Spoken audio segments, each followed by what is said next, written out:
I am Father Dion, the Post-Catholic Chaplain of the Headquarters and Headquarters Support Group of the Philippine Army. And this is Salita ng Diyos, ang ating gabay. Today is Friday of the 13th week in Ordinary Time.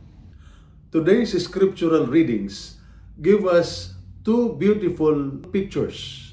One from the Old Testament, from the book of Genesis, of Abraham preparing a future for his family, trusting God's guidance. And one from the Gospel of Matthew, of Jesus calling Matthew a man rejected by many, but chosen by the Lord.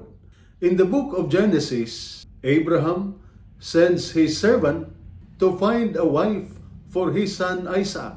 It is a quiet and behind-the-scene task, but it is important. The servant obeys with faith and finishes his mission. That is the kind of service many of you do every day.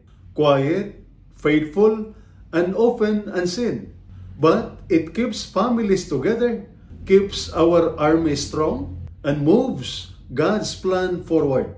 In the Gospel, Jesus walks by Matthew and says just two words, "Follow me."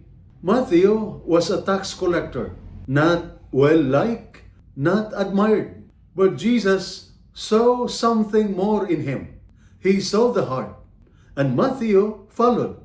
Not because he was perfect, but because he was willing. This is what God looks for in all of us. Not perfection, but a heart willing to follow.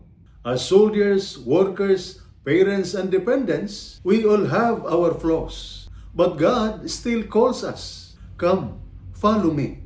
And when we say yes, just like Matthew, our ordinary lives can become part of something extraordinary. So today, remember, you don't need to be perfect to be called. Just willing, quiet, faithful service. Like Abraham's servant honors God.